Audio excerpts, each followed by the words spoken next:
Because the Mohammedan পরপর ম্যাচগুলো পরাজিত হচ্ছে, ঠিক কি সমস্যা হচ্ছে? সমস্যা হচ্ছে প্রথম আইএসএল খেলছে মোহামেডান, ঠিক আছে, এটা এক্সপিরিয়েন্স গ্যাদার করছে। মোহামেডান খেলছে খারাপ, খুব একটা যে একদম আউটপ্লেয়ার হয়ে যাচ্ছে সেরকম না, খেলছে ভালো, কয়েকটা পজিটিভ চান্সও পেয়েছে, সেই চান্সগুলো অ্যাভেল করতে পারেনি। যার জন্য অপোনেন্ট একদম যে ডমিনেট করে মোহামেডানকে নোয়ার করে হায়দ্রাবাদ ছাড়া আর বাকি সব কটা টিমের সাথেই যে কটা ম্যাচ হেরেছে মোটামুটি একটা ফাইট করেছে। তা প্রথম আইএসএল এক্সপিরিয়েন্স গ্যাদার করুক মোহামেডান। আমি চাই মোহামেডান আসুক কলকাতায়।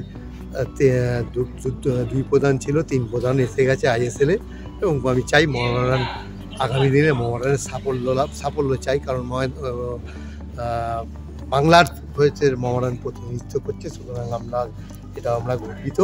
ঠিক আছে, এটা প্রথম আইএসএল, আমার মনে হয় আস্তে আস্তে খরা কাটিয়ে উঠবে মোটামুটি একটা জায়গায়। আমি আশাবাদী যে মোহামেডান এর পরের ম্যাচ থেকে ঘুরে দাঁড়াবে।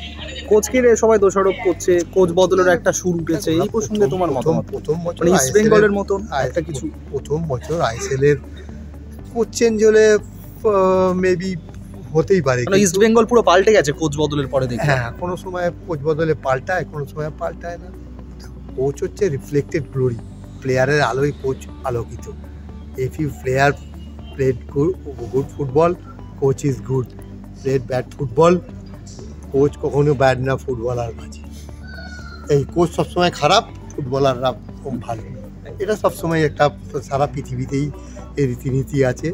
কোচের ওপরেই টিম খারাপ খেললে সবসময় প্লেয়ারদের ঘাড়ে অতটা দোষ না গেলে কোচ চেঞ্জ করে, কিন্তু আমি এর মধ্যেই নেই। যাই হোক, মোহামেডানের কোচটাকে আমার খুব একটা খারাপ লাগে না, ও ভালো। কিন্তু কথা হলো, আমার কাছে যা মশলা আছে সেই দিয়ে যে রান্না করা যাবে সেই রান্না করা উচিত, আশাই করা উচিত।